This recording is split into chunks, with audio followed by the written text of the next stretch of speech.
একটা আগের চ্যালেঞ্জের সাথে নতুন চ্যালেঞ্জগুলি খুবই মারাত্মক আকার ধারণ করছে। সেই কারণে আহ, তারেক রহমানের চ্যালেঞ্জটা খুবই মানে অনেক কঠিন আমি বলবো। কারণ এমন একটা সময় আসছে যখন দলের নমিনেশন নিয়ে একটা বিভক্তি আছে, সেটাকে ঐক্যবদ্ধ করা এটা খুবই জরুরি। দলকে ঐক্যবদ্ধ করলে অনেক কাজগুলো সহজ হয়ে যাবে। পাশাপাশি বিএনপির সঙ্গে যারা আন্দোলন করেছে সেই শরিকদেরকে সাথে রাখা। আর এটা আমি বলবো যে শুধু নির্বাচনের জন্য না, এখানে একটা আহ, রাজনীতির মেরুকরণ ঘটেছে। সেই মেরুকরণে আগে যতটা বিএনপি নির্ভর ছিল, এখন কিন্তু আরো কঠিন অবস্থা। তাকে একই সঙ্গে জাতীয়তাবাদী শক্তি, একই সঙ্গে গণতান্ত্রিক শক্তি, প্রগতিশীল শক্তি, সেই শক্তিগুলোকে ঐক্যবদ্ধ করার দরকার। কারণ ইতিমধ্যে গত 1-1.5 বছরে বাংলাদেশে মৌলবাদ, উগ্রবাদ মাথাচাড়া দিয়েছে। তার ভয়াল থাবা আমরা বিস্তার করতে দেখলাম। প্রথম আলো, ডেইলি স্টার, ছায়ানট, অতিশীর উপরে আক্রমণের মধ্য দিয়ে। তো এটা আস্তে আস্তে নানা রকম মব চলছিল, ছোটখাটো চলতে চলতে এটা একটা সংগঠিত রূপ নিছে। এবং এর পেছনে আমার ধারণা যে বড় ধর্মীয় রাজনৈতিক দলগুলোরও মদত আছে, এবং তারা ইতিমধ্যে ঐক্যবদ্ধ হয়েছে। সেই জায়গায় কিন্তু আমি শুধু দেখছি যে নির্বাচনী সমঝোতা, কিন্তু রাজনৈতিক সমঝোতা নেই, রাজনৈতিক ঐক্য নেই। বিএনপিকে এখন শুধু তার নিজের শক্তির উপর নির্ভর করলে চলবে না।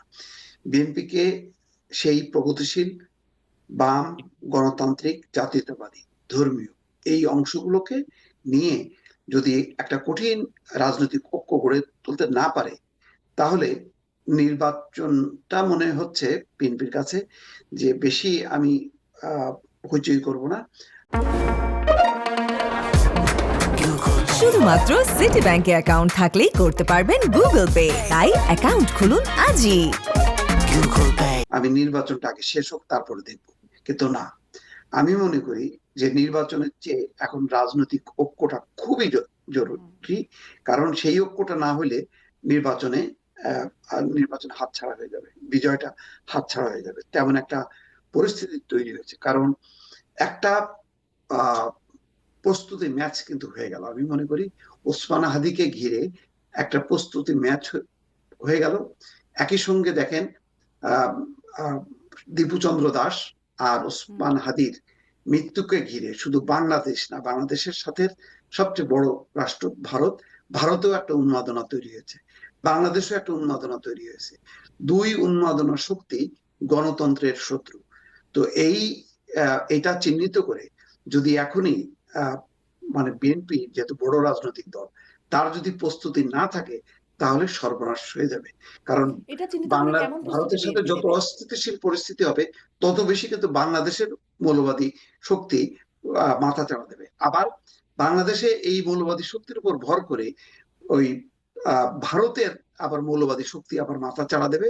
এবং পশ্চিমবঙ্গের নির্বাচন, এই নির্বাচনগুলোতে তারা ভালো ফলাফল করে বাংলাদেশের উপর চাপ তৈরি করবে, আলটিমেটলি বাংলাদেশ ক্ষতিগ্রস্ত হবে। তো এই চিন্তাটা মাথায় নিয়ে এখন সামনের রাজনৈতিক পথ নির্ধারণ করতে হবে যে বিএনপির এখন কে শত্রু কে মিত্র, এটা এখন ঠিক করার একটা সময় চলে এসছে।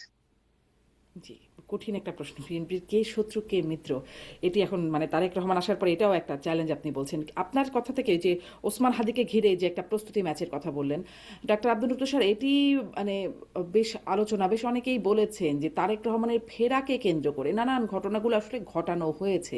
তিনি অনেকে আবার টাইমলাইন ধরে বলছেন, মানে সামাজিক যোগাযোগ মাধ্যমে এটি নিয়ে অনেক আলোচনা। যেদিন তিনি আসার ঘোষণা দিলেন তার পরপরই ওসমান হাদিকে ভাবে নির্মমভাবে হত্যাকাণ্ড করা হলো। তারপর ওসমান হাদির হত্যাকাণ্ডকে ঘিরে যেভাবে যা হলো আর কি, প্রথম আলো ডেইলি স্টার যেটির কথা মোস্তফা ফিরোজও উল্লেখ করছিলেন, আমরা দেখলাম এই ঘটনাগুলো আসলে তারেক রহমানের ফেরাকে মানে কেন্দ্র করে বা সেটিকে ঘিরে এরকম একটা ঘটনা ঘটানো হয়েছে, এরকম একটা হাইপোথেসিস আছে বা একটা একটা পর্যালোচনা আছে। আপনি কি এই বিষয়ে আপনার কি মনে হয়, আসলে কি এরকম কিছু আছে বলে আপনার মনে হয়?